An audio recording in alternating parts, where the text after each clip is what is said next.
Hey guys, welcome to day 2 of Presence Week. I hope you guys are having a great time praying and fasting. And today, we're going to focus and pray into recognizing that Jesus is God and He is love. I'm going to read from 1 John chapter 4, verse 16. It says here, "We have come to know and to believe that the love that God has in us. God is love, and the one who resides in love resides in God, and God resides in him." Very beautiful verse. And I want us to take a moment to really think about who Jesus is in our lives.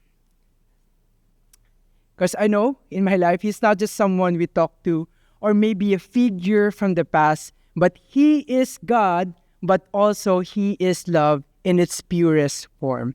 When we truly get a revelation of who Jesus is, it changes everything. It's not just a head knowledge that we have in our minds, but it's something to experience. It's something that we experience from the depths of our hearts every day. It becomes a lifestyle. You know what? It's very easy to say that you love someone, but it's much more challenging and difficult to show that with your actions.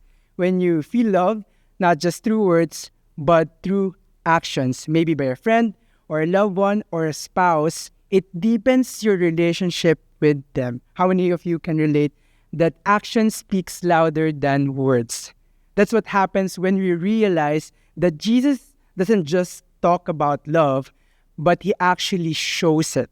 We see it in His life, in His death, but also in His resurrection, and we experience it every day through His life, and through the gift of His presence. Understanding the revelation of Jesus being both God and love leads to change in our lives. As we experience more of His love and presence, we get to reflect who Jesus is in our lives. His love shapes the way we live and the way we interact with others.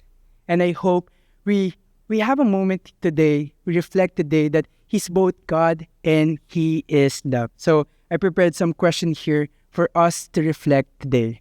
First question is here. In what ways have you experienced God's kindness, goodness, and love in your personal life?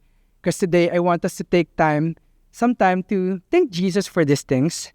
And number 2 is this: what are some ways that you maybe withheld love from others?